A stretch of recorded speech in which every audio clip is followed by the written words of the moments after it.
All right. Hi, guys. Good morning, good afternoon, good evening, whenever you are watching this. Hopefully, it's Thursday and you're staying on track. Speaking of track, I need to backtrack here. There. So, today we're going to be talking about civilizations. Maybe you've heard that word before. People have maybe talked about, what does it mean to be civilized, sophisticated? Maybe you think of a large city. Um, if you've never really thought about the word before, that's okay. We're going to talk about it today. So, your learning objective is to be able to describe the 6 characteristics or features of a civilization. You should be able to compare and contrast two civilizations using these 6 characteristics next week. And I'll say a little bit about that at the end. What's coming up next. So, you guys had foraged earlier in the week. Hopefully, you went outside and found some wild plants, maybe even some creatures. I know that some of the students in my class found frogs, there's some muskrat, bugs, caterpillars, things like that. So, hopefully, you got creative with that. The whole point of that activity was to practice being in the Paleolithic age. And that term paleo, you might have heard it before. There's a fad diet out there right now called paleo diet.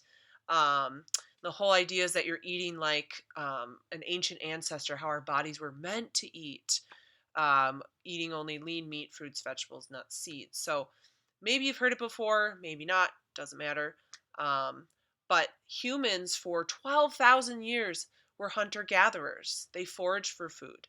Um, and then all of a sudden, around 4000 BC, okay, right around Mesopotamia, this is like the first evidence we have of a, a group of people farming. We found, hey, they've made tools, they're starting to plant things in the ground. And this was in ancient Mesopotamia. So we call this age the Neolithic Age, and it's sometimes referred to as the Agricultural Revolution. Revolution meaning like huge change, because if you think about it, humans had been existing by searching for food for such a long time, and then all of a sudden they changed. So we are currently in the Neolithic Age. It's not something that's ancient, but we eat like Neolithic people. So people start putting food in the ground. The food surplus made population just kind of explode. Um, and so settlements eventually turned into larger cities and then empires. So voila, we've got civilization. So think for a second, can you name an ancient civilization? I'll give you a minute. Maybe some of you guys are thinking of ancient Greece, ancient Rome, maybe ancient India, ancient China. There's a lot of civilizations. You are currently living in civilization or a civilization. Um, so we'll get to that in a second. So this is the definition of civilization. It's the same one from your textbook. A complex culture in which large numbers of human beings share common elements. Um, Usually, I like this definition too. It's characterized by urban areas, shared methods of communication, administrative infrastructure. Infrastructure is just a fancy word for like buildings and cities and roads and things like that. And then also you have division of labor, meaning not everyone's going out and hunting and gathering. Then you have culture, which is the way of living. You're going to see examples of this when we go over the features. So, where do civilizations settle? When you guys watch the Crash Course video, John Green does a good job of describing, human beings would try to escape civilization by hiding up in the mountains, and that's because humans don't want to settle and create cities in places that are too cold, too hot, too dry, or too mountainous. Except for the Mongols. Okay, they're the only exception that we know of. That created an empire in a really harsh place. Um, but civilizations typically settled where there was fertile land, obviously for food, and Usually these were in river valleys because of the floods would create silt. Um, and this would allow for conditions to be just right so that you could get crops that were sustainable and would feed your people.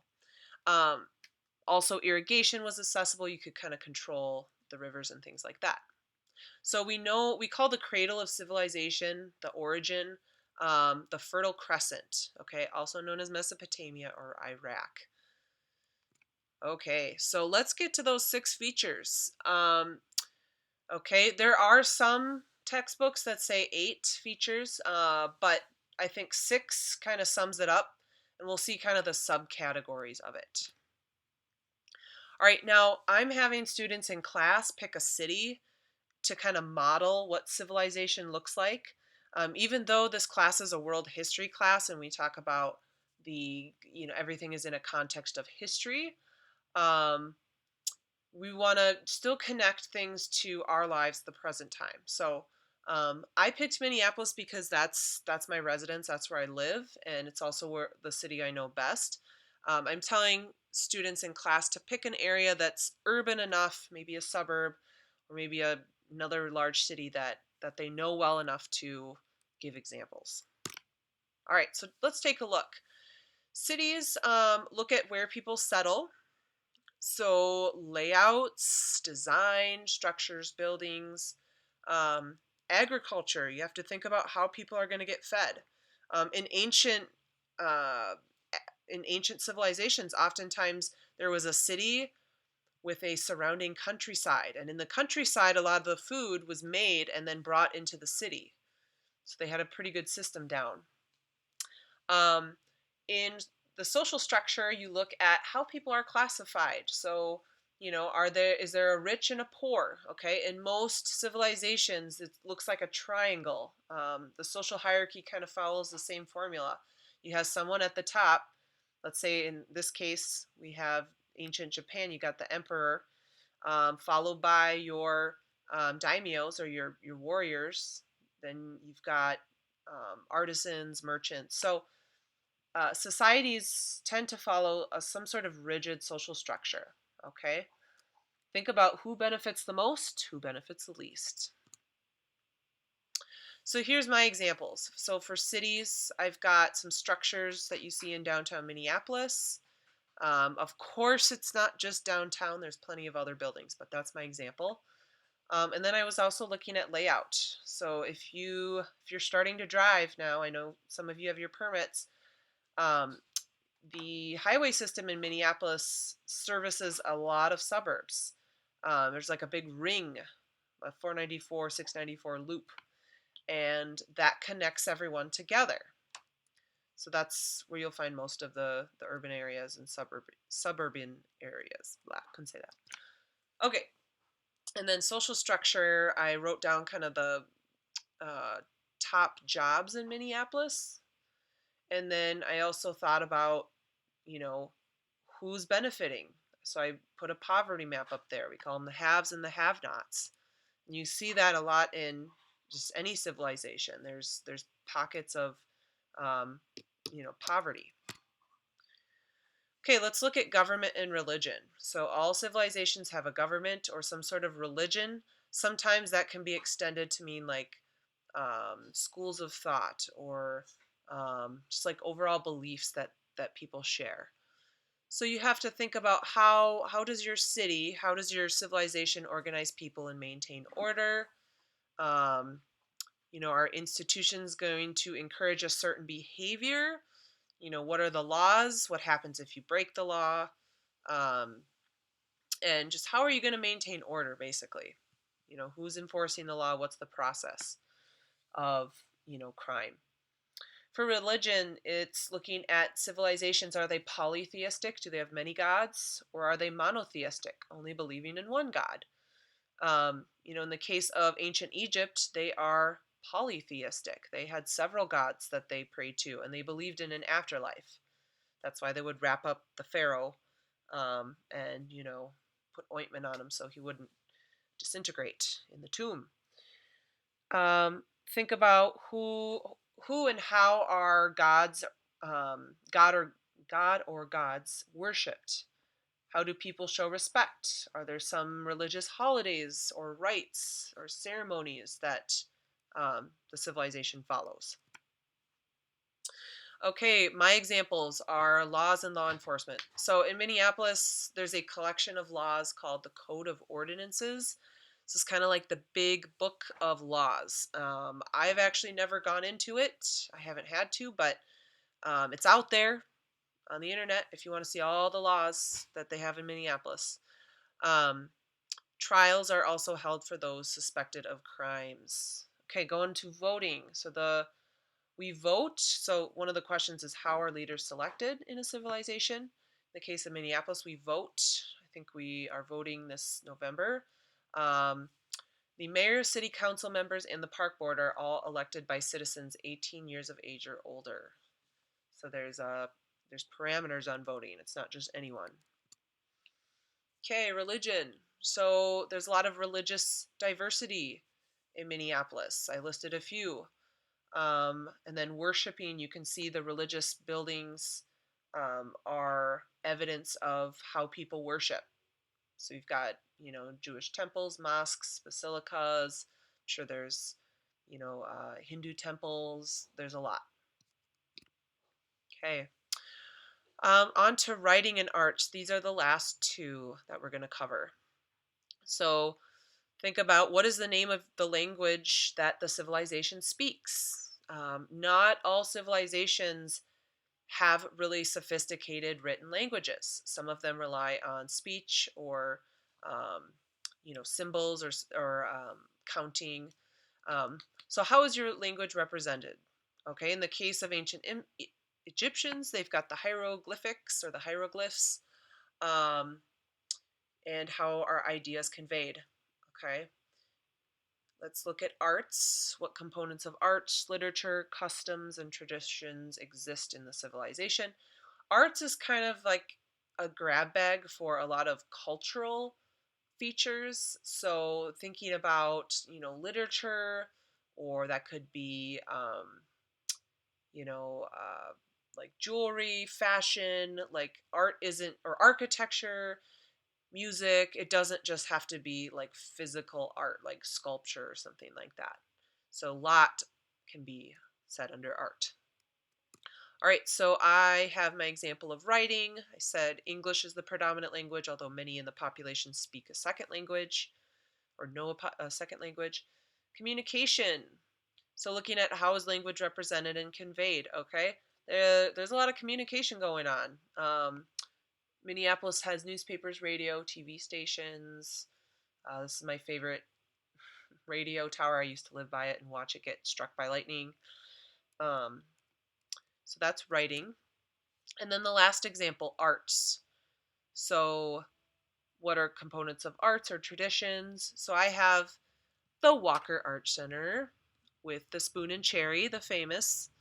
I've got the Minneapolis Institute of Arts. And then I have some, arts that aren't in a museum. So I've got a couple murals here. Um, and then I have for traditions, of course, I had to put the state fair in there, even though we didn't have a state fair this year. And then other festivals, I just put other festivals.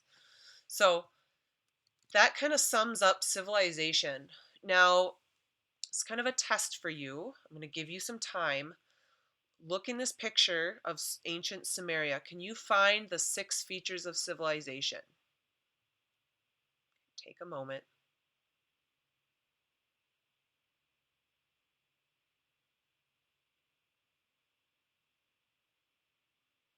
Keep studying the picture.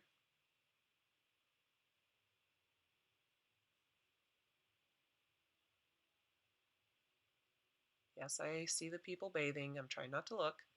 Okay, so if you had studied this picture, you might have seen, you've got the first one, right, which is cities. You can clearly see a huge building in the background. You also have government. So looks like you have sort of an overseer here. You see people on horses, military. There's a lot of government going on here, keeping law and order. Um, then you think about social structure. You can tell there's some haves and have-nots, right? There's people that are working really hard. That guy has to hold a monkey. And then others that have different jobs. Okay, so social structure is a little different. These guys look like they're in charge. Um, you also have um, art, right? You could say that perhaps the clothing is art, right? There's some style here. Okay, there's clothing over here too. And then you also have writing. Looks like they're keeping track of something. Over here, maybe looking at what these guys are, what they've created. I'm missing one more. I'm losing track here. Okay, maybe you'll find it. The sixth feature of civilization. Okay, so that's kind of a wrap of what you read on Wednesday. And looking forward, okay, tomorrow or Friday, you should listen to Healed Femur. That's the assignment. After that, we have a civilization comparison assignment. Your final assessment is going to compare ancient China. This is something that I'm going to teach you, the Qin and Han Dynasty. And then you're going to contrast that to one of the civilizations you want to pick. Okay, maybe you want to pick ancient Egypt. You're curious about, pharaohs and pyramids and things like that. Okay, or the Sumerians. Sumerians have some of the first written language. Indus Valley over in India. Or maybe it's Persia. Okay, Greece I split into two because and Sparta are very different culturally. They're almost the entire civilization is very different. So pick one or the other. All right, so think about it and decide by next week which one you would like to choose. All right, if you have any questions, let me know. Otherwise, I will catch you on the flip side. Bye.